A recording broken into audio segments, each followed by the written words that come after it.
dose, and they do not meet criteria for booster dose. And this is concerning to me. Doctors say it's just too easy to get the third vaccine.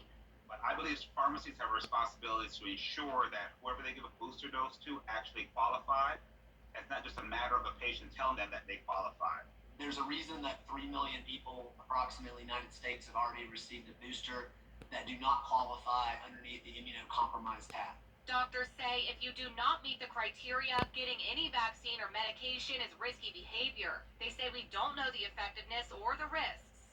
Because the last thing we want to do is to give an additional dose of a vaccine to someone who doesn't need it. Friday, the FDA will meet and review data to decide whether or not they will approve a booster shot for those who are not immunocompromised. If the FDA approves a booster Friday, the CDC will meet over the weekend to discuss guidelines moving forward.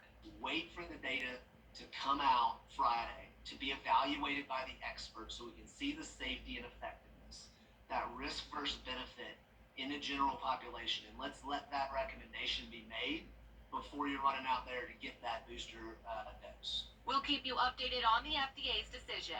In Augusta, Mary Calkins, WJBF News Channel 6.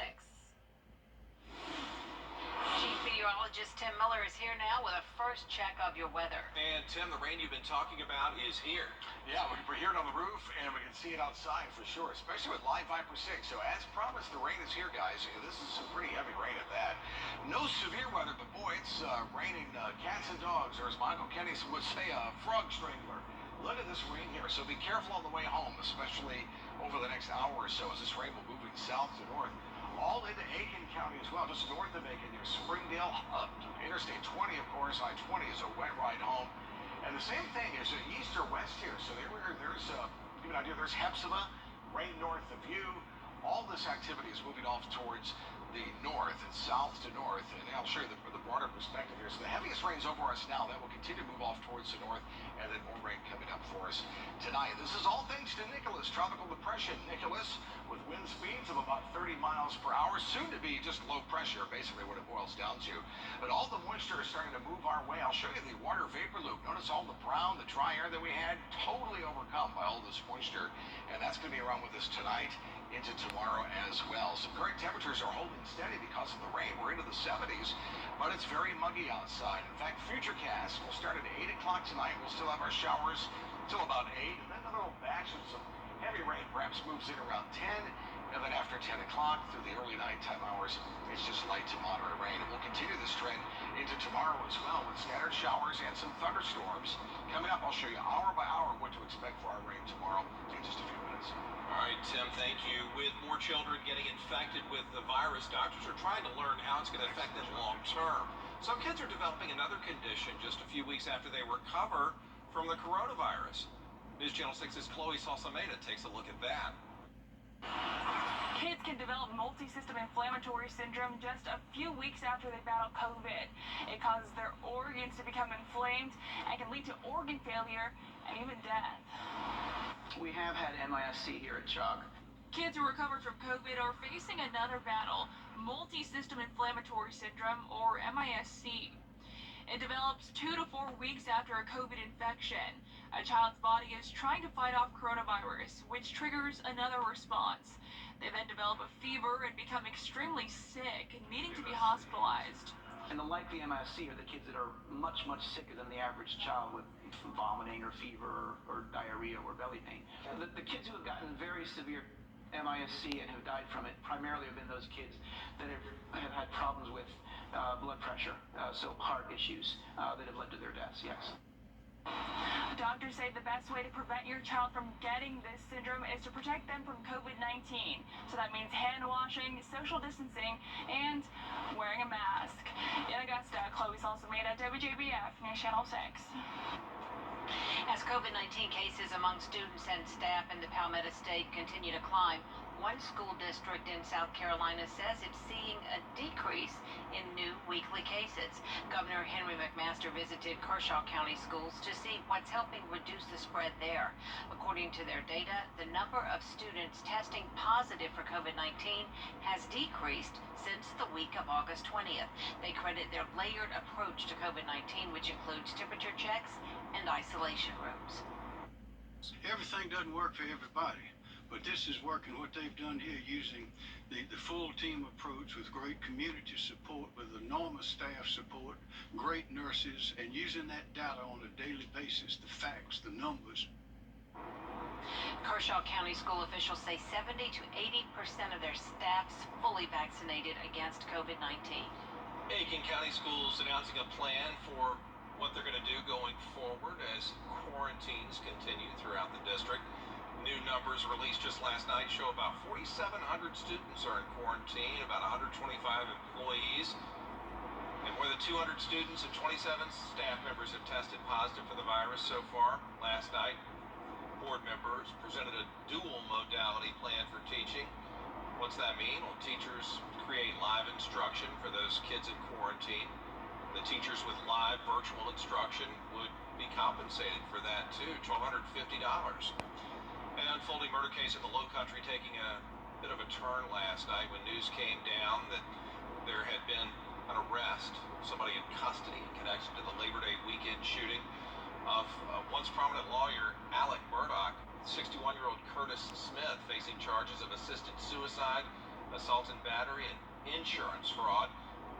The crime was part of a $10 million insurance fraud attempt, investigators say. Murdaugh's lawyers say Alec Murdaugh was severely depressed while trying to kick his opioid habit the morning of September 4th and decided he wanted to commit suicide. But he believed his son Buster couldn't collect the $10 million insurance settlement if he did it himself. Investigators say Murdaugh admitted he called Curtis Smith and had him meet him at the scene to kill him. Smith remains in jail. A local nonprofit is making the burden of finding affordable housing less stressful for people in the city of Aiken. The Aiken County Habitat for Humanity has a goal of making sure there's adequate, safe, and affordable housing for people. The organization provides a home ownership program, and a groundbreaking was held today for one family. City leaders say they're working with the Housing Authority on a plan that may bring affordable housing to Aiken, including the now abandoned Hahn Village. We hope to take the 19.5 acres there and work with the Housing Authority to create housing opportunities and affordable housing there. And we're essentially working through the process of identifying the best neighborhoods and places and available parcels to create that housing now. For more information on the Habitat for Humanity home ownership program, just look for this story on our website and mobile app.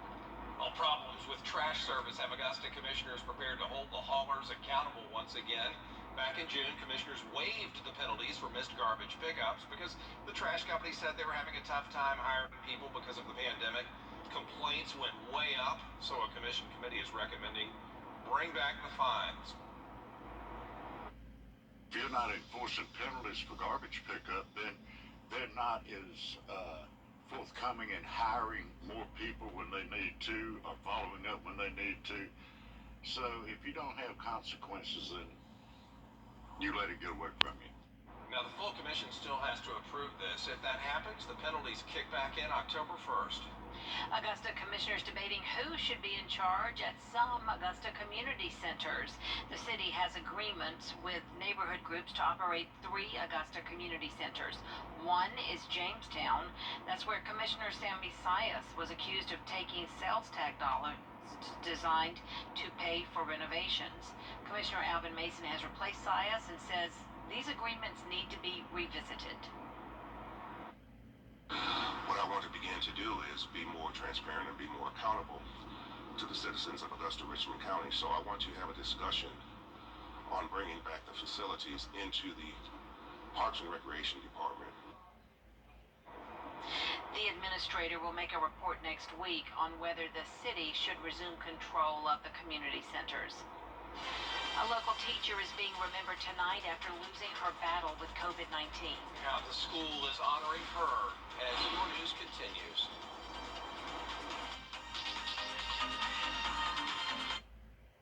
It was 1960. Welcome back, everybody. Students, faculty, and staff at a local school in mourning today after the death of a teacher there. Susan Lay, a second-grade teacher at the Georgia School for Innovation in the Classics, died this week of complications from COVID-19. News Channel 6's Ashley Jones has a look at how she's being remembered. It's a conversation being held within communities across the country, explaining to your kids the severity of COVID and how to help them cope when they lose their friends, loved ones, and even their teachers. She was loyal and caring and forgiving, and she was always willing to help out anytime I needed her. Just a few words Amy Golden used to describe her friend Susan Lay. She was a wonderful mother to both her girls and a wonderful wife to her husband, Glenn. A mother, wife, friend, and teacher's life now cut short from COVID-19. All of our lives have just been altered, and I feel like everybody, I mean, the whole world is going through this, and it's, I don't know, I feel like it's something that none of us should even have to deal with. A friendship for 15 years now torn apart by this deadly illness. Golden says one of the hardest parts of her friend's death was explaining it to her own children. She almost didn't even believe it, because the last time we had, seen Susan, she was healthy and she always was so bubbly. Susan Lay was a second grade teacher at the Georgia School of Innovation and Classics. She's been teaching there since 2015.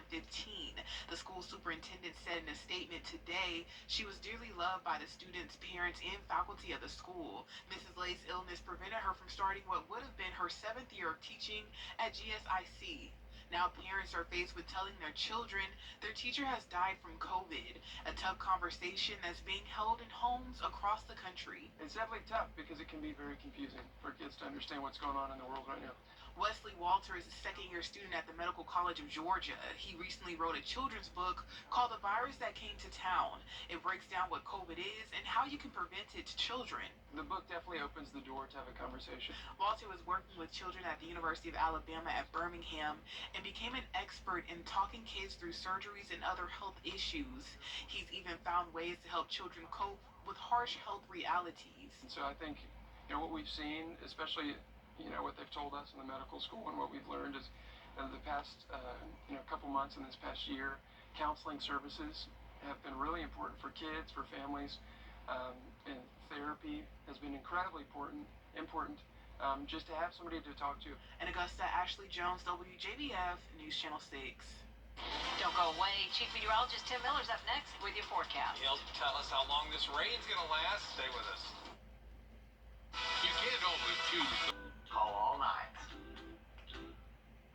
Now, your most accurate forecast with WJBF Live Viper 6. Well, we needed the rain, right? And it's here. Lots of it this afternoon. Live Viper 6 showing some decent rain. Some of this came pretty heavy all over the city here. So Bobby Jones is wet. I-20 east and westbound is certainly wet with some heavy rain. No lightning here, although I heard I think a clap of thunder just a few minutes ago. Notice the rain here. It's moving from south to north, all the way through Aikens into Edgefield. So Edgefield, you have a big batch of rain about headed your way. Appling, the same. And all of this, again, is moving off towards the north. It stretches all the way towards the west here. So it'll continue this way. Thompson, I think you have some decent rain on your doorstep, so just look towards the south. Again, as this is moving from south to north and heavier rain, still sort of scattered about. Really nothing... certainly nothing severe, but I would say this is putting down some heavy downpours near Sandersville this afternoon. This is our Jiffy Lube Skyview cam right outside Television Park, Wrightsboro Road, Bobby Jones. It is wet, and even the camera's a little on the wet side. 74, though, at Bushfield. Humidity in Dew Point much higher, thanks to a lot more moisture in, right? Daniel Field at 73, Aiken coming in at 71 degrees. So here's all the moisture, which is now going to be here for the next at least 48 hours. Some decent amounts of some rain that has fallen in parts of Louisiana, Mississippi, and that is all thanks to what is left of Nicholas. But look at all the moisture from the Gulf of Mexico. So that's going to be with us at least, I think, through Friday. And then low pressure out here over the Atlantic will also give us a little bit more moisture. That's something we'll have to watch as the Hurricane Center gives that area about a 70% chance of development over the next 5 days. And further off towards the west, this area that we've been talking about last night, out of the Atlantic, is moving off towards the west. Again, about a 90% chance of development. As far as the rainfall is concerned, the Storm Prediction Center has us in about a 10% chance of some heavy rain, what they call excessive rainfall. So I'm really not worried about any big flooding issues, although we could have some localized flooding with some of these heavier cells. But this is what's left of Nicholas. You'll notice all the moisture feeding in here into the southeast. Here comes a cold front. I think it's going to get caught up in the mountains. It'll basically fade away, so certainly no cooler air.